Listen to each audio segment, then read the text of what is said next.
Hello. Well, as you can plainly see, we're still in a mess. Our carpenter let us down.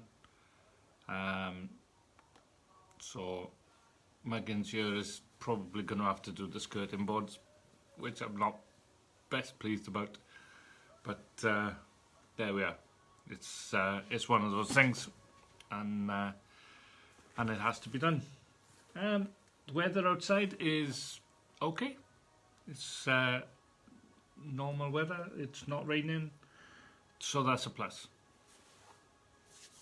Today we're gonna look at Esther, and Esther sort of completes this chunk of the Old Testament, which is talking about the exile and the run up to the Jews losing their land and going back into their land and it not being that great.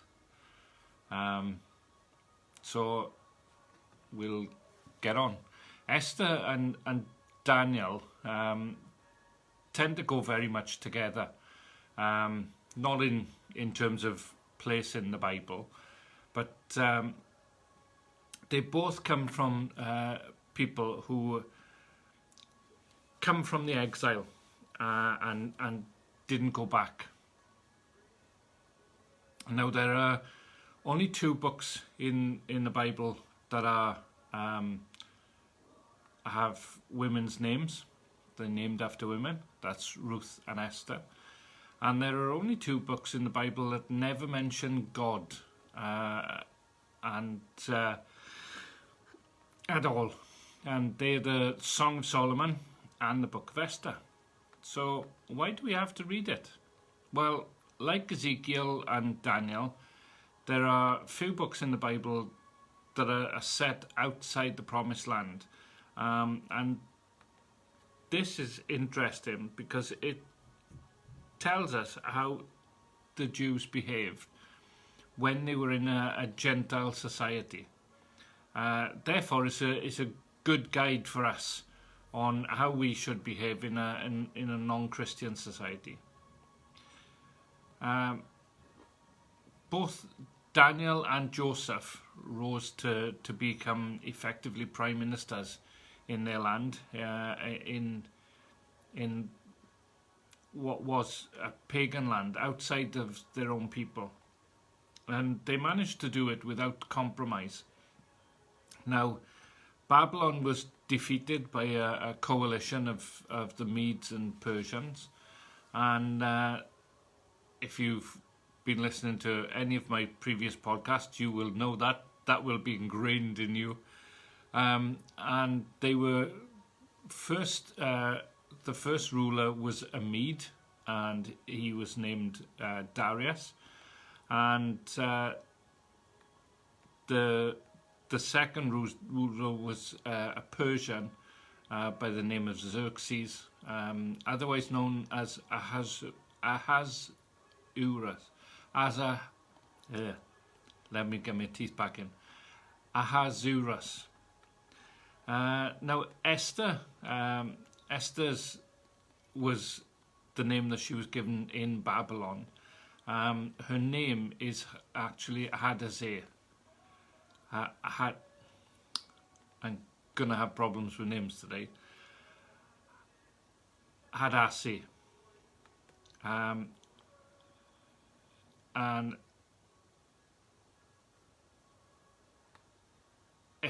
Esther, as with Daniel, was given a pagan name.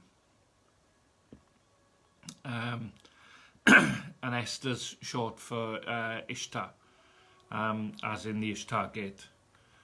Both Daniel and Esther got into a position where they could help their people officially. It's always good when God's people get into a position where they can help other people of God. God didn't force the Jews to go back to the Promised Land. Many went, but many more stayed behind. Now, Esther is probably the best book for confirmation by outside sources. In Persepolis, which is the capital of Persia, they've dug up a block of stone which has a name on it, which is tantalizingly close to Mordecai. The name is Morduka. And it's the story of Esther is a very romantic story. The basis of this story is the king of Persia, Xerxes, ruled over a kingdom stretching from India to Egypt. And during that reign, he held a conference for 180 days to decide what he was going to do about the Greeks, because he wanted the Greek Empire as well. And at the end of the conference, they had a bit of a feast, and invariably they got drunk. And he sent for his wife, presumably to dance for them, basically showing off his wife, how gorgeous she was and what have you. And she sent back a message, no. Queen Vashti says no. It's just like the computer thing in Little Britain. Little computer said no. Well, Queen Vashti said no. And she put the king in a very embarrassing position. And if he didn't deal with his wife, then you could guess what all the generals' wives were going to do. So he was furious, and told her never to enter his presence again. So one of his people suggested having a beauty contest, and basically he marries the winner. So somebody entered Esther, and she won. There was it wasn't a quick beauty contest, because they had to get her as pale as possible, so they kept her inside for a year and lavished various ointments on her and what have you. But eventually she won. If you want to know the details, read Esther. It's not a particularly long book, and it's a great read, full of intrigue and daring do's. So she became the queen. She was actually from the tribe of Benjamin, and Mordecai was actually her cousin, and she had been left an orphan when she was young, and Mordecai adopted her as his daughter. But when she went into the contest, he forbade her to reveal her background to the king. So he forbade her from telling the king she was a Jew. And he was clearly afraid of anti-Semitism, as we call it now. And she became the favourite in his harem. There was also a man named Haman, who was exalted in the court. Hi, Corey. And he's really the baddie in this story. And he was an Agagite. Now, way back in the days of Saul, Samuel told Saul to go and defeat Agag. Not only to... Good to see you too, mate. Not only to defeat him, but to kill him for his wickedness. But Saul wouldn't kill him. So Samuel, the prophet, took over from Saul and hacked him to pieces before the altar of the Lord. And that set up a hatred between the Agagites and the Jews. And Haman, who was an Agagite, had this hatred, inherent hatred of the Jews. And this was centuries later. They have very long memories in these parts. So here we have a situation where a Jewess who hasn't revealed that she's a Jewess, is the queen of the kingdom. And you have Haman, who is being exalted to the post of prime minister, effectively, who hates all Jews. Good plot here. Haman got a bit big for his boots, and he insisted on everybody worshipping the emperor like you'd worship a god. And Mordecai and the Jews refused. Immediately, Haman took issue with this. We have these people living among us, and they're different from us, and they have their own laws and their own customs, and even their own god, and they are misfits, and we really must get rid of them, was the sort of attitude that Haman had. And he also offered a bribe to the treasury for the king to annihilate the Jews, some $20 million in today's money. And they drew lots to decide what day they would secretly kill all the Jews.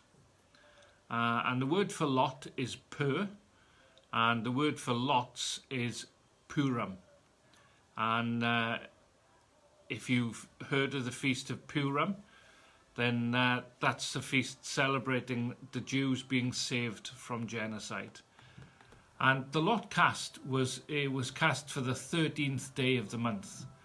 And that's one of the reasons why the number 13 is such a superstitious number. When the Jews heard about it, they mourned and fasted and put sackcloth and ashes on. And Mordecai sent a message to Esther, beg the king for mercy. Who knows? But maybe you came to the kingdom for such a time as this. And she had a real battle, an internal battle. Should she reveal that she was a Jewess, because her life would be at stake too, or should she not? And she finally decided that if I perish, I perish. Now, the queen was not allowed to go into the king's presence unless sent for.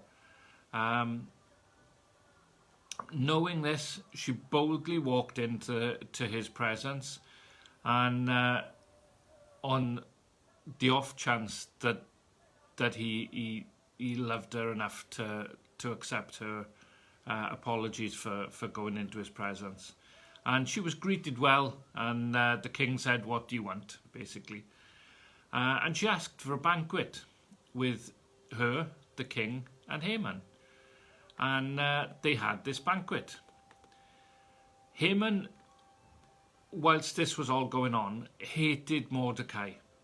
And he absolutely detested Mordecai for the gall, the bottle to stand up and say that I'm not worshipping any other god, barring my God. And Haman told his wife how much he hated Mordecai. And she said, well, build a gallows and hang him on the 13th day, and that way you'll get your revenge. So he built a gallows 23 meters high. That's high.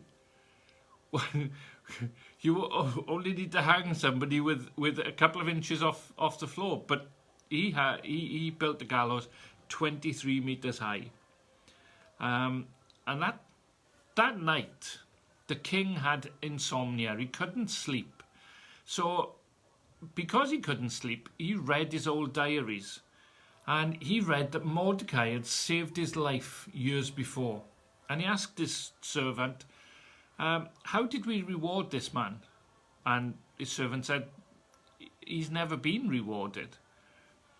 So he said, okay, who's in the palace? Who's in the palace at the moment? And Haman had just come into the palace. So he calls Haman and he says, what shall be done for the man that the king wants to honor? And Haman, thinking that it's the king wants to honor him, says, bring the royal robe, give him a horse, parade him through the streets as your loyal servant. And the king said, cool, we'll do that. Go and get all this ready. And then go and get Mordecai and do this for him. Well, this puts Haman in a real predicament. It's a real punch to the guts of Haman. And hi John, your battery died. No problem. And they had... Haman had to go and get Mordecai and put him on his horse with this cloak on and parade him through town. So Haman's in a bit of a sticky situation here.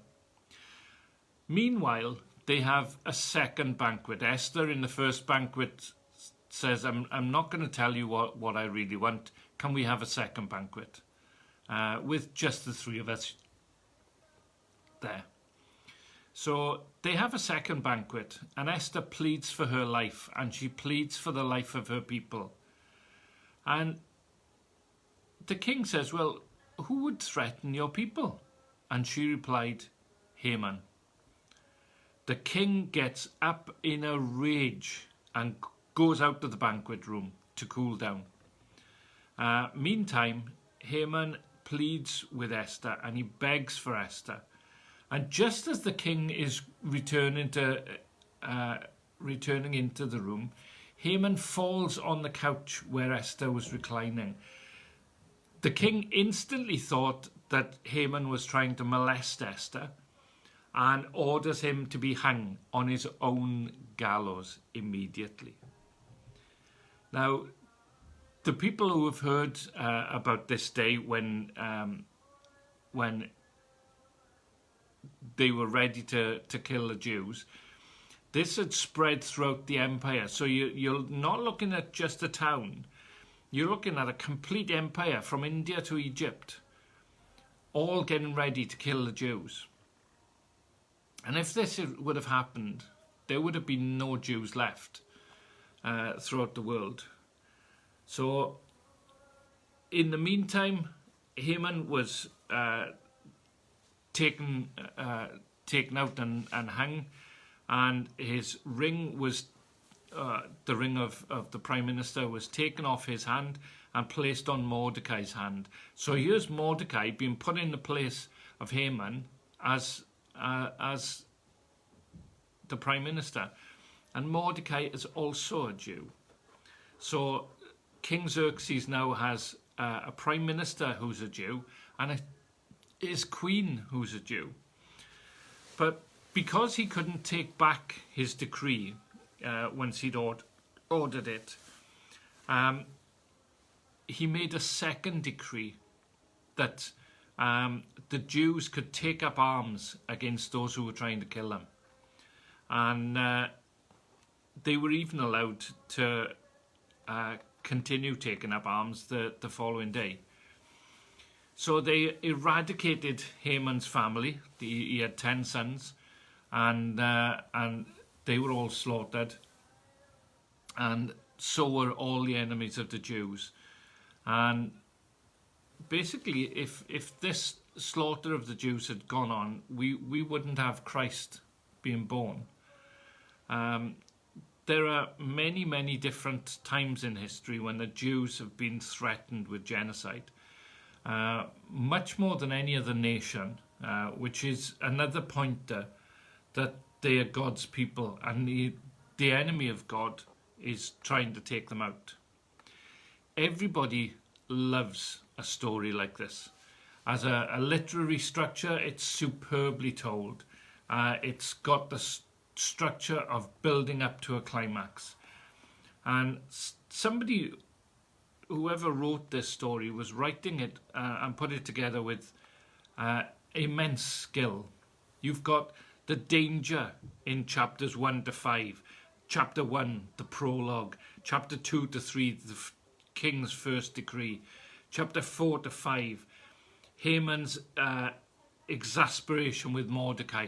Then you get the pivotal moment of the king's insomnia which is a really, really weird, pivotal moment.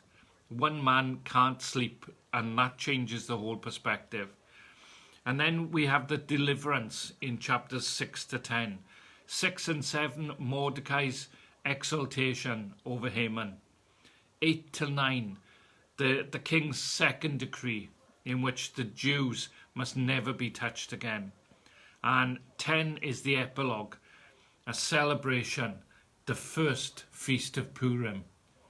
And we go from feasting in the beginning of this book, fasting in the middle when the Jews are thinking that they're going to get killed, and we end with feasting. Now, you can certainly understand the Jews celebrating such an event. They were nearly wiped out, but they were saved by one man's insomnia and one girl's courage. Why is it in the Bible, though? Is it just to teach us to have courage in public positions? There's a lot more to it than that. Let's look at the spirit of anti-Semitism. Satan is determined to destroy the Jewish people because salvation is of the Jews. Satan was behind the slaughter of the boys in Egypt, and Moses was saved, as you remember, in the basket of bulrushes. Satan was desperately trying to destroy the Jews before the king was born, and this was a major bid to prevent Jesus being born.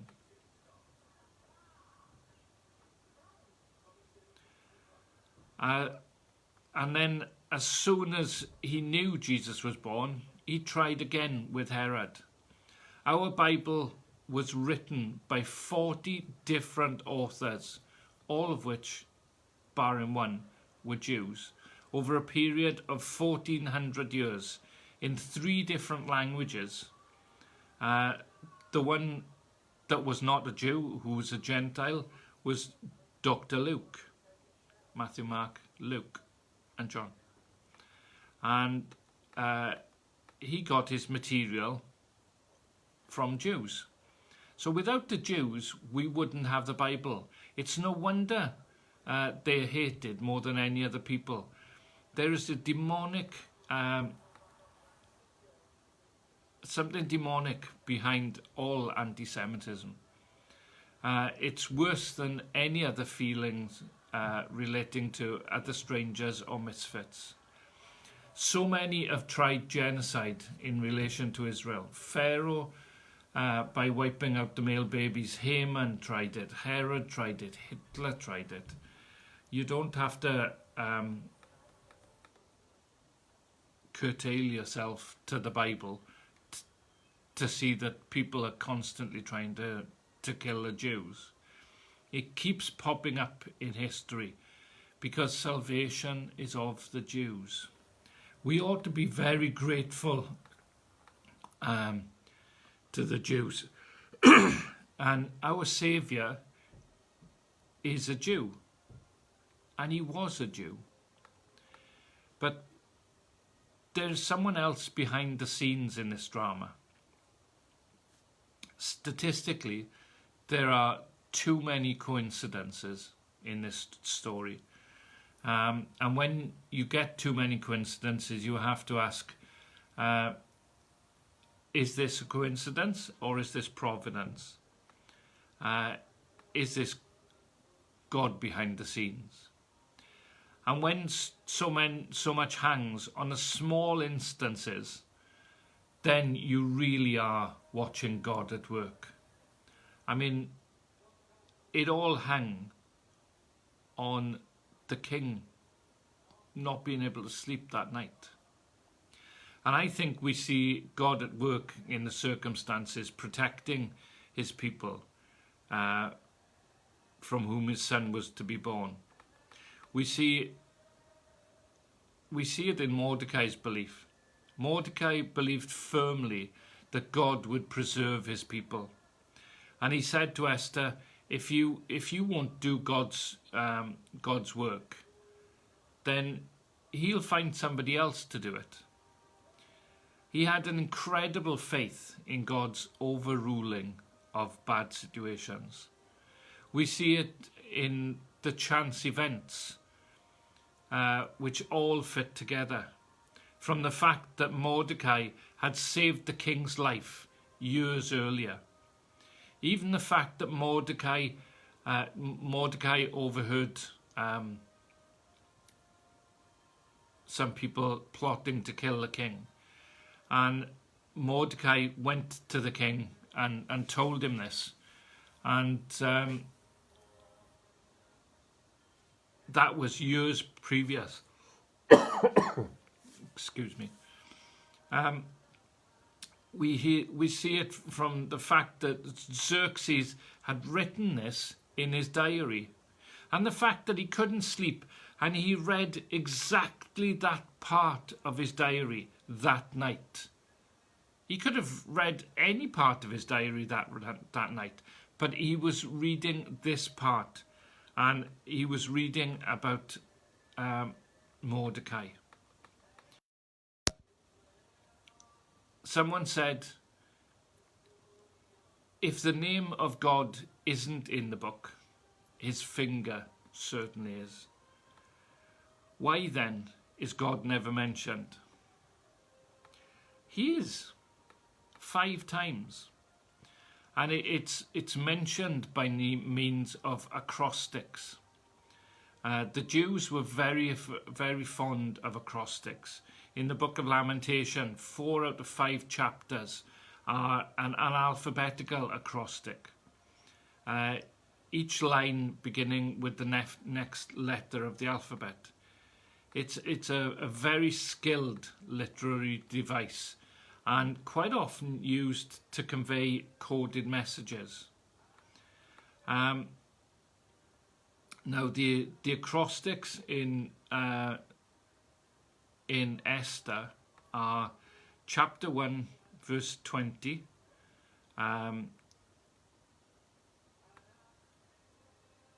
chapter 5 verse 4, chapter 5 verse 13, chapter 7 verse 7, and chapter 7 verse 5. And the first 4 are Jehovah, but the first one is Jehovah backwards, the second one is Jehovah forwards, the third one is Jehovah backwards, and the fourth one is Jehovah forwards. And it's backwards when it's spoken by a Gentile, and it's forward when it's spoken by a Jew. And it's sort of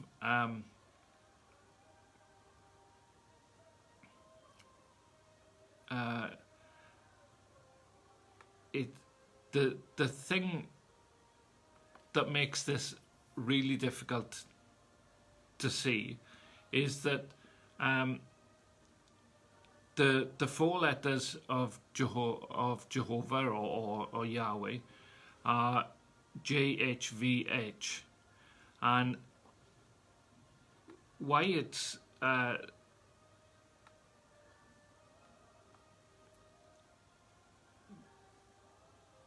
that in itself is really difficult to see unless you can read Hebrew, because it's shown in the Hebrew, but it's lost in translation.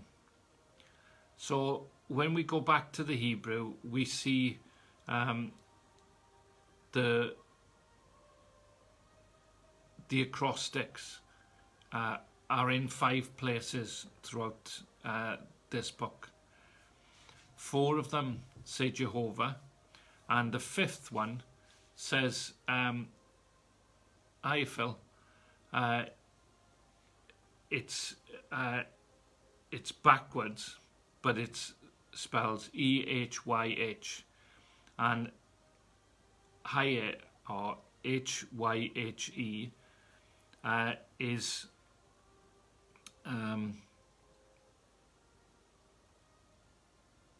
it spells out the words I am, as in Exodus, I am.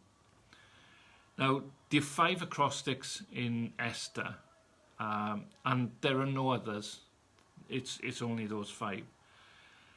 Now, this is too much of a coincidence. The writer has worked it in, and he's worked it out very carefully, and he's worked it into the text. It's so subtle that no Gentile would notice it, and Gentiles at the time wouldn't have been able to overly read Hebrew. The explanation that fits most is that it was written in a time when it was dangerous to mention the name of the Jewish God, and therefore it had to be written in such a way that the Hebrews would notice it, but other people wouldn't. So the book of Esther, on the surface, doesn't contain the word of God or the name of God, but it's actually hidden in the Hebrew text. At first, we would pass the story of Esther off verbally, and it would be remembered very much as a folk tale, and that's the way that the story would have progressed. But there would come a time when it needed to be written down, because people will celebrate this annually, so that they needed it written down to get the story right year in, year out. But presumably by that time, anti-Semitism was rife again and rearing its ugly head. And if you got caught with a document about the Jewish God, you'd be in trouble. So how do you write the story of Esther without mentioning God? Well, the typical Jewish answer was to use acrostics, and that would get them around this problem, because they would see it and nobody else would. God is mentioned in Esther, but in a very, very subtle way, for those of us who can see it. And I can't read Hebrew. I'm just taking it on good advice. It's a way of saying God was the hidden actor in this drama. It was really God who was arranging things to save his people. Well, let's take a look at Daniel and Esther together. They come from the same time and the same exile. 2 people far from home, and yet 2 people who were used by God. And they got to a high position in a pagan society without compromising their principles. From that position, they were able to do something for the kingdom of God. And regardless of what career we have, God can always use that career for the kingdom if we let him. So what messages are there from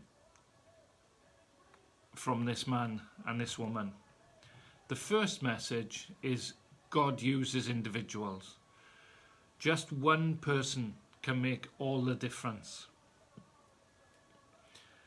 We are all in exile. We belong in heaven, and that makes us misfits.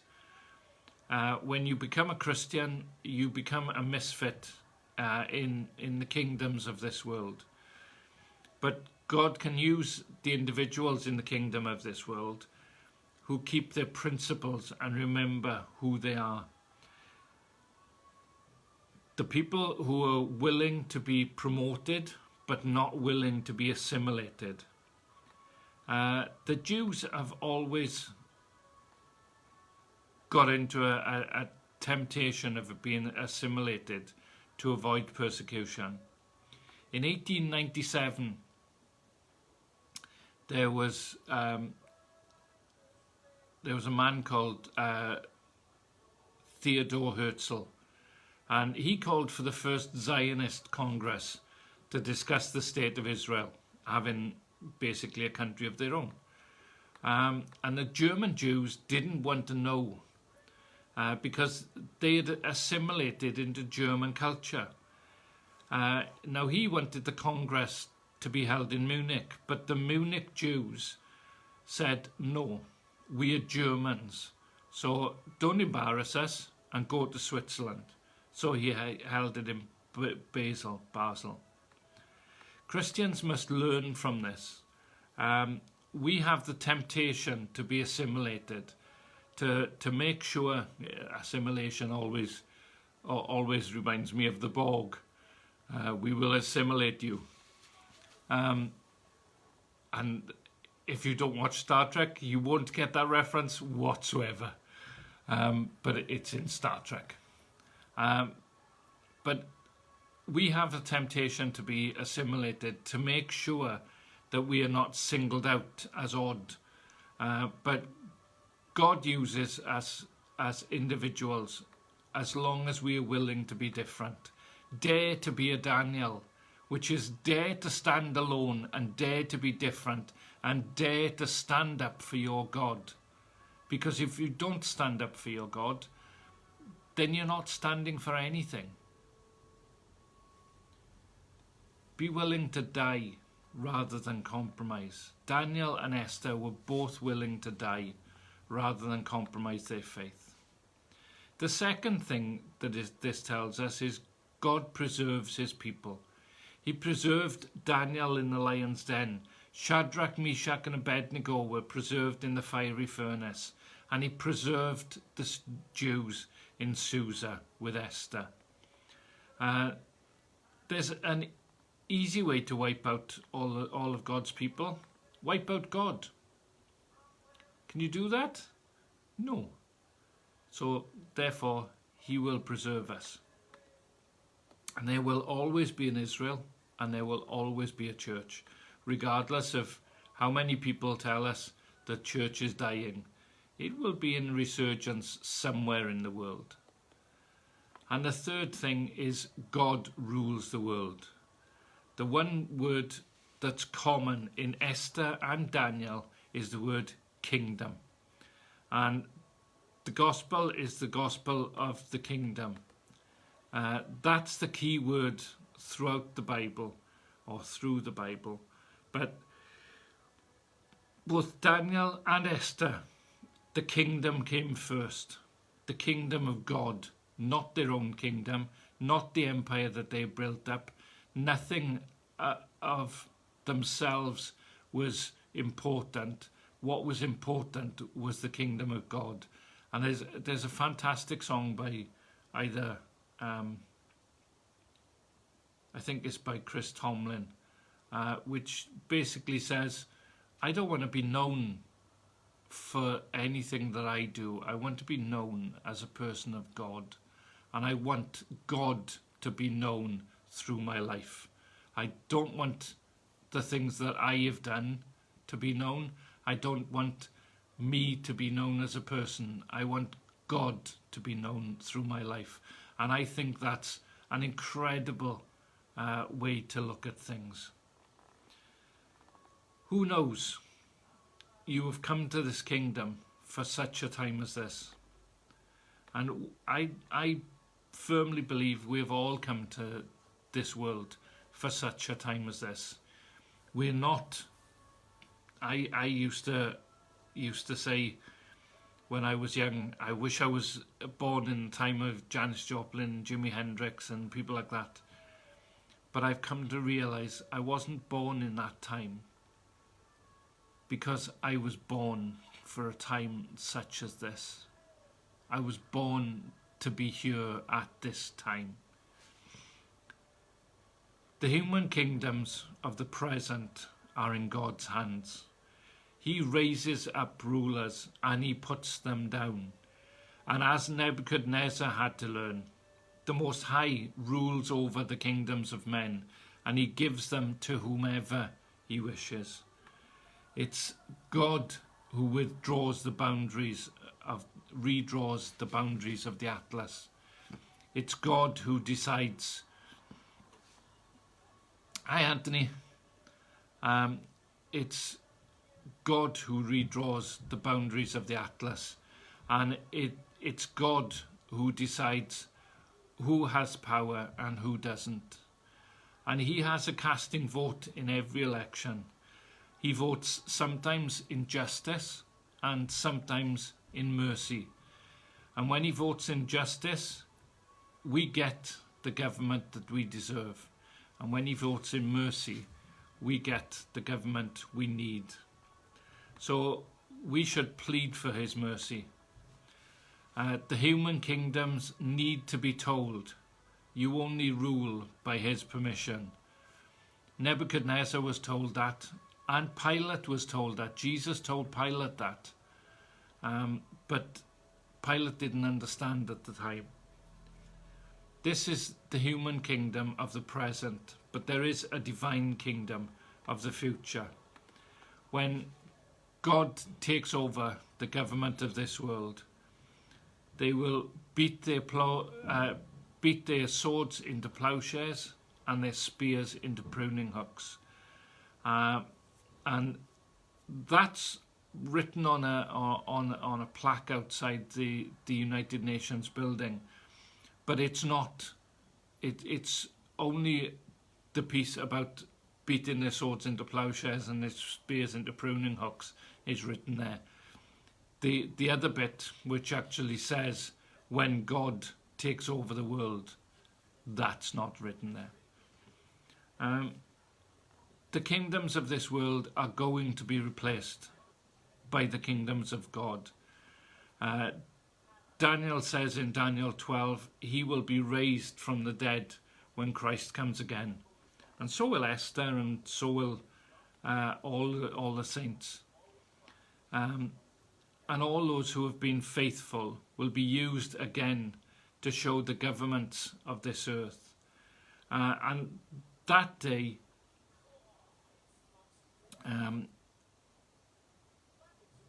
when you won't have pop stars, you won't have film stars, you'll have one bright morning star, and that's Christ. And the saints will shine like stars with him. They're all waiting to see how we run the race. And that's what it's about. It's about how well we run the race. Not just getting a ticket to heaven, not just doing things now and then, but it's a matter of how well we run the race. And it's about being consistent and keeping going, regardless of how difficult things get, regardless of what we go through. It's about keeping going and keeping our faith right until death. That's what it's about. That's what it was about for Daniel. That's what it was about for Esther. And that's what it's about for us.